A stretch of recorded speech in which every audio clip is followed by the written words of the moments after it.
आप भुलाना आप में, बांधा आप ही आप, और जाको तू ढूंढत फिरे, सो तू आपो आप। कबीर साहब कबीर बीजक से रमैनी नंबर 17 में कहते हैं, जस जीव आप मिले अस कोई, बहुत धर्म सुख हृदया होई। जासे बात राम की कही, प्रीति न काहू सो नभी। एक भाव सकल जग देखी, बाहर परे सो होए विवेकी। विषय मोह के फंद छुड़ाई, तहाँ जाए जहाँ काट कसाई। अहे कसाई छुरी हाथा, कैसे हु आवे काटो माथा। मानुष बड़ा बड़ा होए आया, एक पंडित सबे पढ़ाया। पढ़ना पढ़ो धरो जनी गोई, नहीं तो निश्चय जाहो बिगोई। सुमरन करहो राम का, छोड़ो दुख की आस। तर ऊपर धय चाप है, जस कोलू कोटि 50।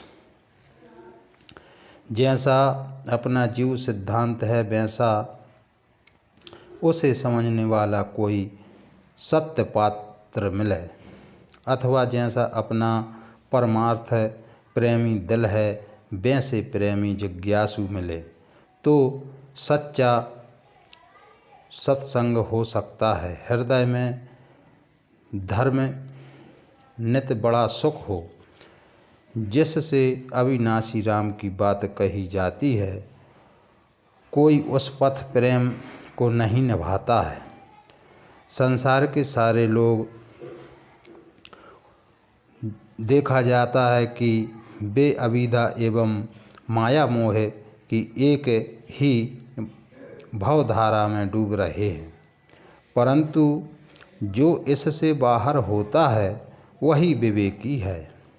जो मोक्ष विषय वासनाओं के बंधनों को काट कर आगे बढ़ते हैं, वे वहाँ पहुँच जाते हैं जहाँ उनके आत्मज्ञान का वध करने वाले भोले गुरु हैं। ऐसे भोले गुरुओं के हाथों में तो स्वरूप ज्ञान विरोधी छुरी सदैव विद्यमान रहती है, और वे मानो यही प्रतीक्षा करते रहते हैं कि कोई मेरे पास आवे तो मैं उसका सिर काट लूं, अर्थात उसके विवेक को समाप्त कर दूं। संसार में बड़े बड़े कहलाने वाले मनुष्य हुए, परंतु उन्हें सभी पंडितों ने प्राय एक सी ही बातें पढ़ाई हैं, जो स्वरूप ज्ञान रहित स्थूल तम हैं। पढ़ना लिखना अच्छी बात है, अतः पढ़ो लिखो या अपने गुरु द्वारा बताए हुए मंत्र नामदी को भी जपो, परंतु उन्हें छिपाकर मत रखो। उनकी छानबीन एवं परख करो, अन्यथा निश्चय ही धोखे में पड़कर खो जाओगे। अविनाशी रूप राम का स्मरण करो। दुखदायी मन कल्पनाओं एवं भोगों की आशा छोड़ दो, अन्यथा जैसे कोलू के असंख्य फेरे में पिस जाने पर वस्तुओं की जो दशा होती है, वैसे संसार के घन चक्कर में पड़कर तुम्हारी दशा होगी। कबीर साहब बीजक में आत्म तत्व के लिए जीव शब्द का प्रयोग अधिकतम किया करते हैं। जीव ही तो मूल है। यदि प्रकृति भिन्न अविनाशी जीव का बोध हो जाए तो कर्म फल भोग एवं बंधन मोक्ष सहज ही समझा जा सकता है, और यह समझ जाने पर धर्म की वृद्धि होना भी सहज है। जीव ही शिव है, आत्मा ही परमात्मा है। इस भाव को एकाएक मान तो पर्याय सब लेते हैं, परंतु इससे समझने वाले कम हैं। यदि इसे कोई समझने वाला मिलता है तो कहने सुनने में आनंद आता है, और इसके आचरण से इसको रहनी में उतारने से परम सुख होता है। धर्म धर्मी में रहता है, जैसे गर्मी आग में, शीतलता जल में, इसी प्रकार ज्ञान जीव में रहता है। ज्ञान जीव का स्वरूप ही है। धर्मी को सब समझ लेने पर धर्म अपने आप उद्घाटित हो जाता है। जिसे अपने चेतन स्वरूप का ठीक से बोध होता है, वह देवी देवता एवं ईश्वर ब्रह्म की कल्पना में नहीं भटकता है। उसकी दृष्टि साफ रहती है कि देवी का देव आत्म देव है और यही ईश्वर है, यही ब्रह्म है। वह निरंतर अपने आप में रहता है। उसी के लिए बहुत धर्म सुख हृदय होई वचन चरितार्थ होता है। हृदय निवासी आत्मदेव के बोध से ही तो हृदय सच्चे सुख से भर सकता है। 38वीं रामायणी में सतगुरु ने कहा है, संतोष संतोष सुख है, रहो तो हृदय जुड़ाए। जीव को ही शिव मानने वाला सच्चा धर्मी हो सकता है। जो जीव से शिव को अलग मानता है, वह सच्चा धर्मी नहीं हो सकता। आप जानते हैं कि संसार के ईश्वरवादियों ने धर्म के नाम पर इंसान एवं अन्य प्राणियों की हत्याएं की हैं, परंतु जिसने जीव ही को शिव माना, उसने धर्म के नाम पर कभी रक्त नहीं बहाया। सच्चा धर्म तभी उदय हो सकता है जब जीव को ही शिव माना जाए। जस जीव आप, इस पंक्ति का सहज अर्थ यह किया जा सकता है कि जैसा अपना दिल है, वैसा जब दूसरा मिलता है तब चर्चा में आनंद आता है और धर्म सच्चा हार्दिक सुख मिलता है।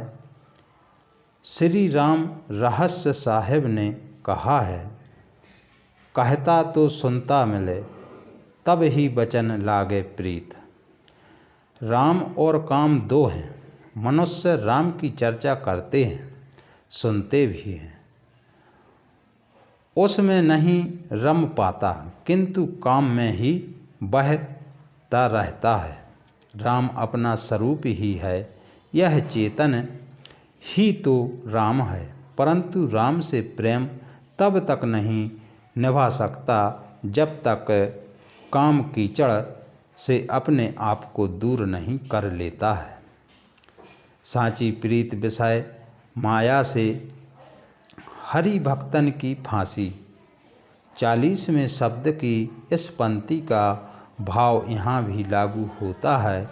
इसलिए सतगुरु यहाँ कहते हैं, जासी बात राम की कही, प्रीति न काहू से निभही।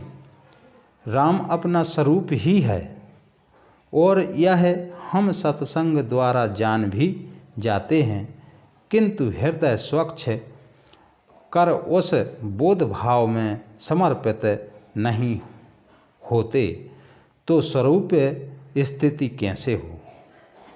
एक भाव सकल जग देखी, मैं देखता हूँ कि संसार के सारे लोग एक ही भाव में बह रहे हैं, स्वरूप बोध को छोड़कर बाहर भटक रहे हैं।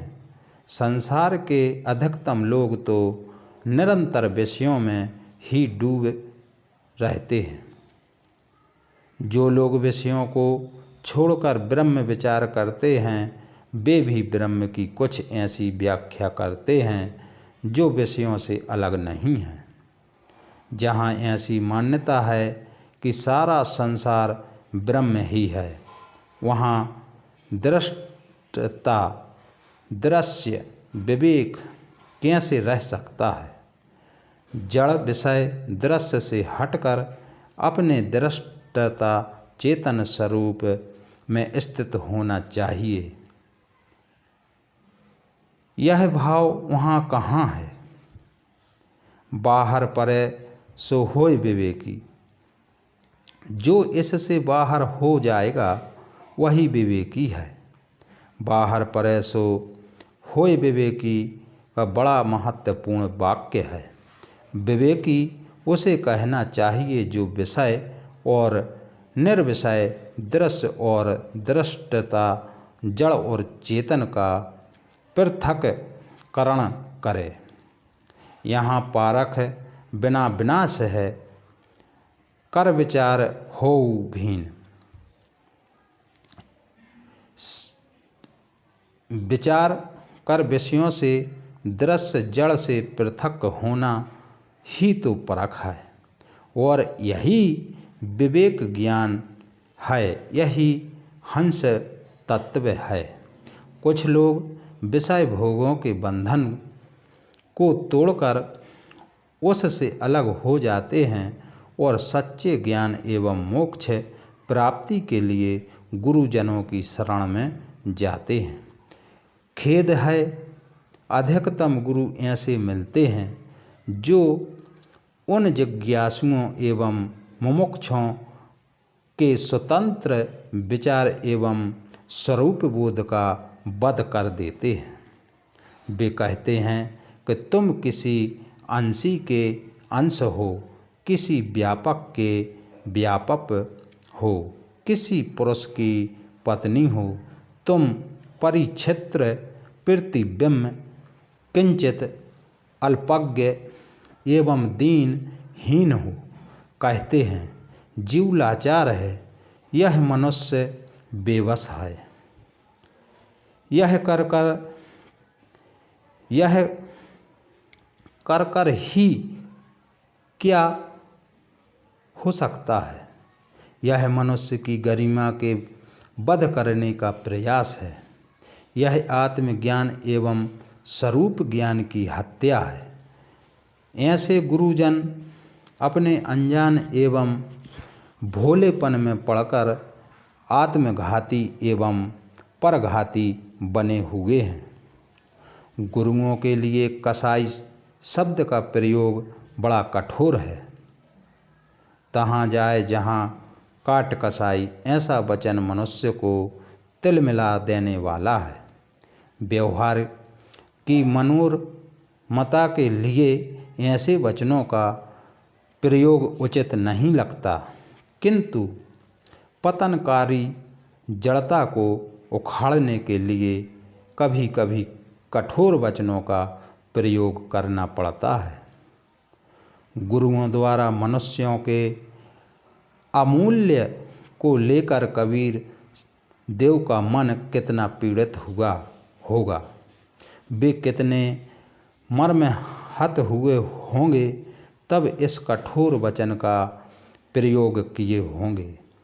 इसका सहज ही अंदाज़ा लगाया जा सकता है कि तलवार से किसी की हत्या कर दी जाए तो उसका केवल शरीर मिटता है, किंतु यदि हम किसी को बारंबार यह कहते हैं कि तुम नीच हो, अछूत हो, मूल्य रूप से ही तुच्छ हो, तुम असमर्थ दीनहीन किसी देवी देवता के गुलाम तथा मूर्ख हो, तुम्हारा कोई मूल्य नहीं है, तुम अपने आप अपना उद्धार कर ही नहीं सकते हो, तुम लोग केवल कठपुतली हो, तुम्हें कोई दूसरा नचा रहा है, तुम पानी पत्थरों में सिर मारो और गिड़गिड़ाओ, तब वह कृपा कर देगा तो तुम्हारा कल्याण हो जाएगा।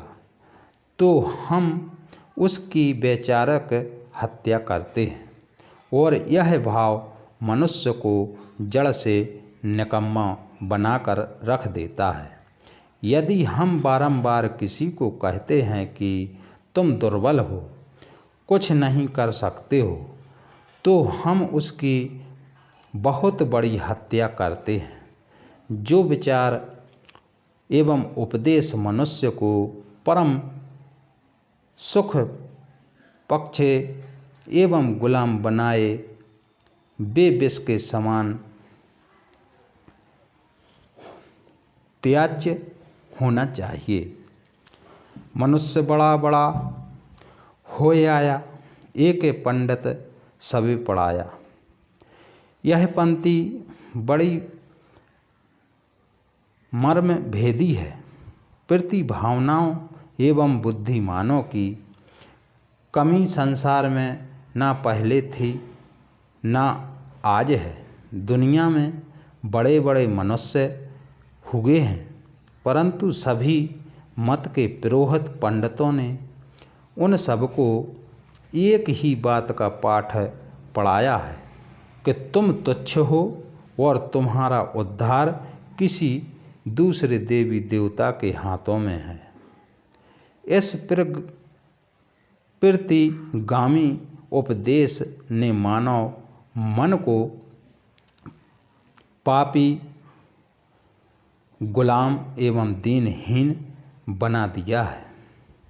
जो उपदेश मनुष्य को अपने कदमों पर खड़ा होने की प्रेरणा न देकर उल्टे परम मुखपेखी बनावे, वह मानव समाज के लिए घातक है। गुरुओं द्वारा गलत दिशा पाकर बुद्धिमान एवं प्रतिभावना भी जड़ संस्कारों में फंसकर पंगु बन जाते हैं। पढ़ना पढ़ो धरो नहीं गोई, नहीं तो निश्चय जाहो बिगोई। सदगुरु कबीर साहब कहते हैं कि गुरुजनों, विद्वानों, पंडितों सब में श्रद्धा रखो, सबकी विधाओं एवं उपदेशों का आदर से श्रवण करो और पढ़ो, परंतु उनकी छानबीन करो। सभी गुरुजनों की वाणियों को परख की कसौटी से कसो। उनमें जो सार एवं सत्य हो वही ग्रहण करो, शेष को छोड़ दो। यदि ऐसा नहीं करते हो तो केवल परंपरा एवं श्रद्धा के जोश में आंखें मूंद कर सब कुछ मानते जाते हो तो निश्चय ही खो जाओगे, नहीं तो निश्चय जाहो बिगोई।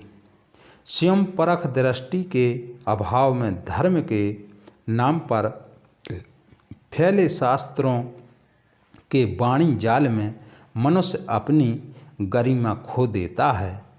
हे साधक, अपने चेतन स्वरूप का स्मरण करो, वही राम है। राम तुमसे अलग नहीं है, जिसके सामने तुम्हें रोना पड़े। तुम स्वयं राम हो, हृदय बसे ते ही राम न जाना, यह कबीर देव का अमर संदेश है।